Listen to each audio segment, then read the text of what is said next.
Bonjour à toutes et à tous. Bienvenue dans cet autre format de vidéo PDD, entendu point de droit. Je suis extrêmement contente de vous retrouver pour le compte de cette année 2023. Et surtout, je débute l'année avec mes capsules de vidéo PDD et on va parler d'un sujet extrêmement intéressant aujourd'hui et qui va donc intéresser toutes les personnes qui bénéficient des avantages en termes de logement social en France. Donc, si ça vous intéresse, si vous souhaitez un jour faire une demande de logement social, quelle que soit votre situation, eh bien, cette vidéo est pour vous. Avant d'aller plus loin, je suis, pour vous l'ai dit, je suis juriste spécialisée en droit des étrangers, droit des réfugiés et droit des apatrides. Alors, HLM. Les plafonds de ressources à ne pas dépasser pour bénéficier d'un logement social en 2023. Comment vous dire que cette vidéo est extrêmement importante? Je vous conjure de la partager sans parcimonie aucune. Partagez massivement parce que l'ignorance tue. Quelqu'un disait « Mon peuple périt par manque ou défaut de connaissances ». Tout se joue dans l'information. Si vous êtes informé, vous êtes à l'abri. Donc, écoutez attentivement pour les minutes qui vont suivre. Je vais vous partager donc la quintessence de ce contenu qui nous vient du site Boursorama. Alors, on se lance. Les personnes qui demandent un logement HLM à habitation loyer, donc HLM ça veut dire habitation à loyer modéré, tout le monde le sait, doivent avoir des ressources inférieures à certains plafonds, selon la région, la composition du ménage et le type de financement du logement. Les plafonds ont été revalorisés de 3,5% au 1er janvier 2023. Alors, les HLM sont mis à disposition des ménages dont les revenus ne dépassent pas un certain plafond. Ce dernier est revalorisé pour 2023 de 3,50%, rapporte le particulier. Une augmentation calquée sur l'indice de référence des loyers, IAL, qui sert à revaloriser le prix des locations. On a donc par conséquent des plafonds qui varient.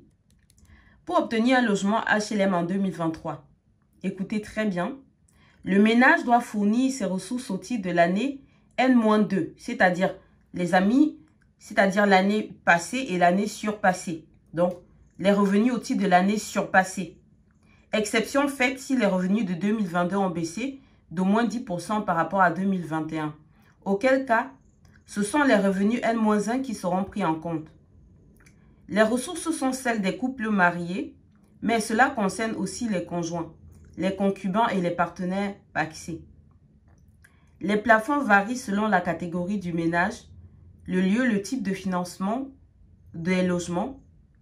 Pour des logements financés avec le plus, ça veut dire prêt locatif à usage social, une personne seule à Paris et en Île-de-France doit gagner au moins 25 000 euros contre 21 000 euros en province. C'est pour ça qu'en province, vous avez plus rapidement des logements en plus spacieux, plus agréables, parce que, bon, bien sûr, en Île-de-France, c'est un peu plus saturé. Pour un ménage avec 3 personnes, le plafond est fixé à 49 303 euros à Paris et communes limitrophes. Donc, la petite couronne.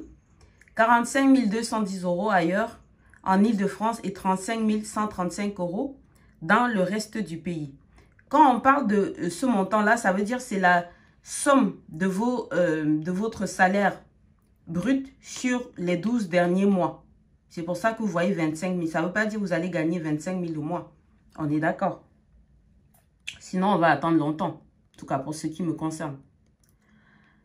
Des aides pour les factures d'énergie pour les logements financés par le PLE, c'est-à-dire prêt locatif d'aide d'intégration. Les plafonds sont nettement plus bas.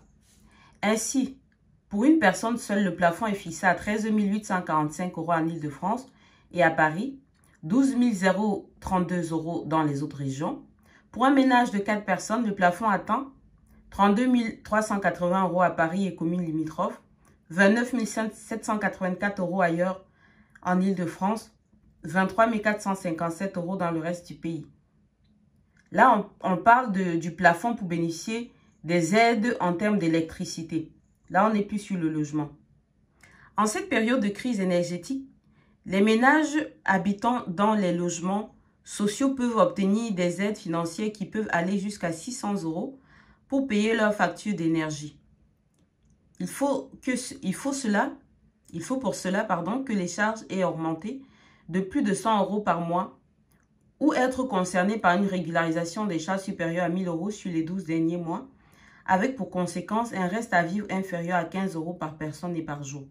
Donc voilà donc les conditions pour pouvoir bénéficier non seulement du logement social, mais également des baisses sur les factures énergétiques pour l'année 2023.